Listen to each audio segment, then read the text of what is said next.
നിങ്ങളുടെ favourite shows ഇനി ഒരിക്കലും മിസ്സാവില്ല. ഇപ്പോൾ C5 കാണും നിങ്ങളുടെ ഫേവറേറ്റ് ഷോ തികച്ചും സൗജന്യമായി. പക്ഷെ അത് എവിടെ വെച്ചാണെന്ന്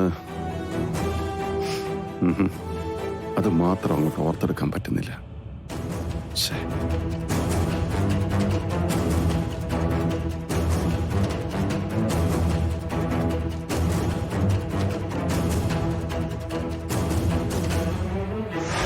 ഞാൻ സുമിതയുടെ ഫ്രണ്ടാണ്, പേര് കിരൺ. കിരൺ, നിങ്ങൾ തമ്മിൽ പരിചയപ്പെട്ടിട്ടില്ലല്ലോ. ഇതെന്റെ വുഡ്ബിയാ, mister Giridhar. May I come in, sir? Yes, come in.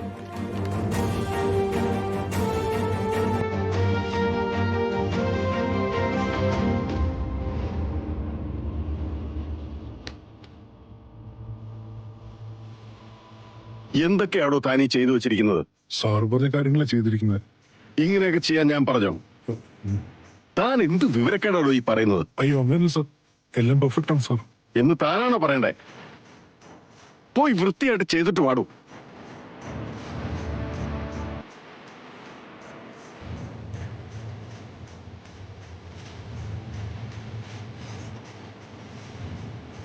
നല്ല ചൂടിലാണല്ലോ. പിന്നെ ചൂടാകാതെ എന്തൊക്കെ അയാൾ ഇവിടെ ചെയ്തു കൂട്ടുന്നത്?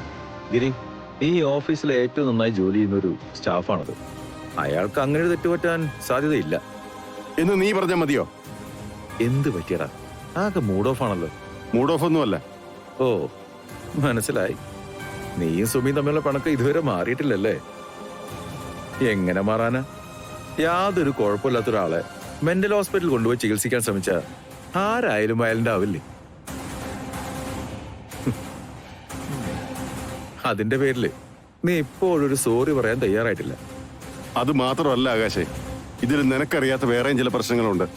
എന്താണെന്ന് വെച്ചാൽ നീ ഒന്ന് തുറന്നു പറയും.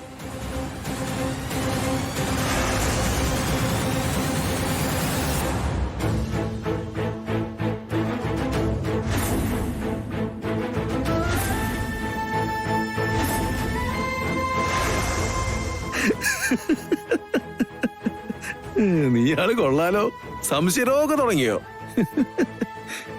അതിന് നീ എന്തിനാണ് വിഷമിക്കുന്നത്? സുമിത നിന്റെ ഭാര്യയല്ല, ബെസ്റ്റ് ഫ്രണ്ട് ആണെന്നൊക്കെയല്ലേ നീ പറഞ്ഞേ? അപ്പൊ നീ ഇതിന് സംശയിക്കണം?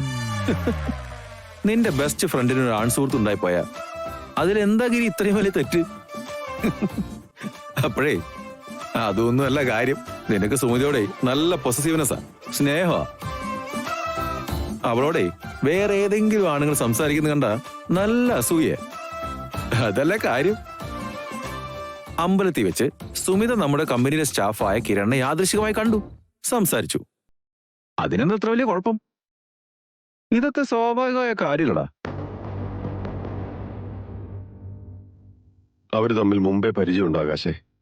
പണ്ടൊരിക്കൽ ഞാൻ സുമിയുടെ ഫ്ലാറ്റിൽ പോയപ്പോ അവനെ കണ്ടിട്ടുണ്ട്. എന്നിട്ടും അവൻ ജോയിൻ ചെയ്ത് അറിഞ്ഞിട്ട് അവൾ അതിനെക്കുറിച്ച് എന്നോട് ഇതുവരെ ഒന്നും പറഞ്ഞിട്ടില്ലല്ലോ. കഷ്ടമുണ്ട് ഗിരി.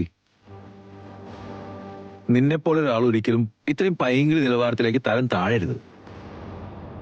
ഒന്നുമില്ലെങ്കിലും സുമിതയെ കുറിച്ച് നീ ചിന്തിക്ക്. നിന്റെ കരുതലിനും സ്നേഹത്തിനും വേണ്ടി കാത്തിരിക്കുന്ന ഒരു പെണ്ണല്ലേ അവള്. അവളെ ഇങ്ങനെ തെറ്റിദ്ധരിക്കുന്നത് ശരിയാണോ ഗിരി? നീ പറഞ്ഞ പോലെ ഒന്നുമല്ല കാര്യം. മഞ്ഞക്കണ്ണട വെച്ച് നോക്കിയാലേ ലോകം മുഴുവൻ മഞ്ഞയിട്ട് തന്നെ കാണാൻ പറ്റൂ. നിന്റെ കാര്യം അങ്ങനെ തന്നെ. സുമിതയ്ക്ക് ഒരു കാര്യത്തിൽ മാത്രമേ നിന്നോട് സങ്കടമുള്ളൂ. അവളെ നീ മെന്റൽ ഹോസ്പിറ്റലിൽ കൊണ്ടുപോയ കാര്യത്തില്ലേ. അവളുടെ സങ്കടം മാറണമെങ്കിലേ നീ മുൻകൈ എടുക്കണം. എടാ, അവളോട് സോറി പറയണമെന്ന് വിചാരിച്ചിരുന്നു. പക്ഷെ അതൊന്നും കേൾക്കാതെ അവൾ ഒഴിഞ്ഞു മാറി. വെറുതെ സോറി പറഞ്ഞ തീരുന്ന പ്രശ്നമല്ല ഗിരി. അവളെ നീ പരിഗണിക്കുന്നു എന്നുള്ള തോന്നല് സുമിതയ്ക്ക് ഉണ്ടാവണം. എങ്കിൽ മാത്രമേ ഈ പ്രശ്നത്തിന് ശാശ്വതമായ ഒരു പരിഹാരം ഉണ്ടാവൂ. അതിന് ഞാനിപ്പോ എന്താ വേണ്ടത്? മനസ്സിലുള്ള കാര്യങ്ങൾ വ്യക്തമായി തുറന്ന് സംസാരിക്കാത്തതാ നിങ്ങൾ രണ്ടുപേരെയും പ്രശ്നം. മാത്രമല്ല, ഇനി നിങ്ങൾ തമ്മിലൊരു തീർപ്പ് ചർച്ച ഉണ്ടായാൽ തന്നെ സുമിയോട് നീ മനസ്സിലുള്ള കാര്യങ്ങൾ തുറന്നു പറയുന്ന എനിക്ക് ഉറപ്പ് തരണം. മനസ്സിലുള്ളോ? എന്ത്? കുന്തം. എടാ, അവള് നിനക്ക് എത്ര പ്രിയപ്പെട്ടതാണെന്ന് പറയണമെന്ന്. എടാ കേട്ടോ? ഓക്കെ ആണോ? എടാ, ഒരേ വീട്ടിൽ ഒരേ മുറിയിൽ ഇങ്ങനെ മിണ്ടാതെ ജീവിക്കുന്നത് മാറ്റാൻ ഞാൻ എന്ത് വേണമെങ്കിലും ചെയ്യാം. എന്നാ ശരി, നീ വിഷമിക്കണ്ട. നമുക്ക് എല്ലാത്തിനും ഒരു പരിഹാരം ഉണ്ടാക്കാം.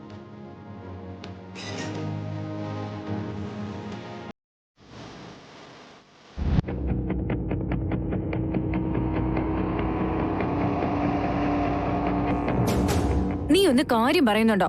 ഇങ്ങനെ മുഖം വലിച്ചു കയറ്റിയിരുന്ന ഞാൻ എന്തോ മനസ്സിലാക്കണ്ടേ? എന്റെ ഏറ്റവും അടുത്ത കൂട്ടുകാരെ നീ.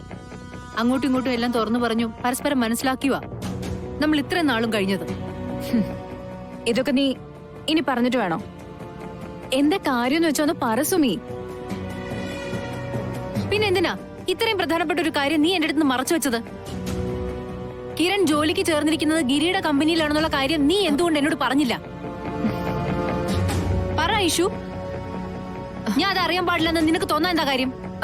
അത് നീ അറിയരുതെന്ന് കിരൺ എന്നോട് കർശനമായി പറഞ്ഞു. അതുകൊണ്ടാ ഞാൻ. ഗിരിധർ നമ്പ്യാറിന്റെ കമ്പനിയില് നിങ്ങൾക്ക് ജോലി കിട്ടിയെന്ന് സുമിത അറിഞ്ഞ അവൾ എങ്ങനെ പ്രതികരിക്കുമെന്ന് എനിക്കറിയില്ല. അത്രയ്ക്ക് കലിയോ അവക്ക് നിങ്ങളോട്. സൂക്ഷിച്ചോ.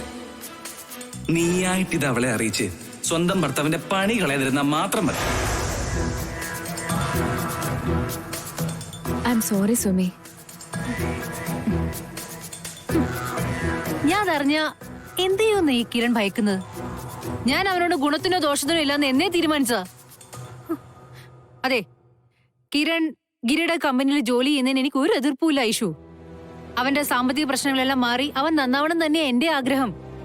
അങ്ങനെ ആഗ്രഹിക്കുന്നത് അവനെ ഓർത്തിട്ടല്ല, നിന്നെ ഓർത്ത് മാത്രം, നിങ്ങളുടെ കുടുംബത്തെ ഓർത്ത് മാത്രം. പക്ഷെ ആ മര്യാദയെ തിരിച്ചവൻ എന്റെ അടുത്തൂടെ കാണിക്കണം. കഴിഞ്ഞ കാര്യങ്ങൾക്കൊന്നും ഞാൻ ആരെയും കുറ്റപ്പെടുത്താൻ നിൽക്കുന്നില്ല. എല്ലാം പാടെ മറന്ന് പുതിയൊരു ജീവിതത്തിലേക്ക് ഞാനും കാലെടുത്ത് വെച്ച് കഴിഞ്ഞു. ഞാനുള്ള ആ സ്പേസിലേക്ക് ഇപ്പൊ കടന്നു വന്നിരിക്കുന്ന കിരണാണ്. വന്നിടത്തോളം വന്നു, അതവിടെ നിൽക്കണം. ഓഫീസിനപ്പുറത്തേക്ക് എന്റെ വ്യക്തി ജീവിതത്തിലേക്ക് കിരൺ എത്തി നോക്കാൻ വരരുത്. വന്ന് എനിക്കത് സഹിക്കാൻ പറ്റില്ല. ഞാൻ മറ്റൊരാളുടെ ഭാര്യയായിട്ട് ജീവിക്കുന്ന കാര്യം മറന്നു പോരുന്നത് ദയവ് ചെയ്ത് കിരണോട് പറയണം. അത്രയും മതി, അത്ര മാത്രം. സുമി, എന്താ സംഭവിച്ചെന്ന് ഞാൻ ചുഴിഞ്ഞു ചോദിക്കുന്നില്ല. കാരണം എന്റെ ഭർത്താവിനെ എനിക്ക് നന്നായിട്ട് അറിയാം. അവനെ കല്യാണം കഴിച്ചു പോയിന്നുള്ള ഒറ്റ കാരണം കൊണ്ട് ഞാനിപ്പോ എത്രമാത്രം അനുഭവിക്കുന്നുണ്ടെന്ന് നിനക്കറിയോ? പക്ഷേ എന്റെ ജീവിതത്തിൽ വന്ന മനുഷ്യൻ പലതരത്തിലും എന്റെയും എന്റെ കുടുംബത്തിന്റെ കൂടെ നിൽക്കുന്ന ഒരാളാ. ആ മനുഷ്യന്റെ അടുത്ത് എനിക്ക് തീരാത്ത കടപ്പാടും സ്നേഹമുണ്ട്. ഒരു കാരണവശാലും മറ്റൊരാൾ കാരണം ഞങ്ങളുടെ ജീവിതത്തിലെ സമാധാനം നഷ്ടപ്പെടുന്ന ഞാൻ സഹിക്കില്ല. സംഭവിച്ചത് എന്തായാലും അതിനെ വല്ലാതെ വേദനിപ്പിച്ചിട്ടുണ്ടെന്ന് എനിക്ക് മനസ്സിലാവുന്നുണ്ട്. അതിന് ഞാൻ മാപ്പ് പറയാ. ഐഷു, ഞാൻ നിന്നെ വേദനിപ്പിക്കാൻ വേണ്ടി പറഞ്ഞതല്ല. പക്ഷെ പറയാതെ എനിക്ക് വേറെ വഴിയില്ല. അറിയും, ഒന്നും ഓർത്ത് വിഷമിക്കണ്ട. കിരണെ ഞാൻ പറഞ്ഞു വിലക്കിക്കോളാം. അവന്റെ ഭാഗത്തുനിന്ന് ഇനി നിനക്കൊരു ശല്യം ഉണ്ടാവില്ല. ശരിയാ, ഞാൻ ഇറങ്ങാം. ഇനി വരുമ്പോ കാണാം. ശരി, സമാധാനായിട്ട് ചെല്ല്.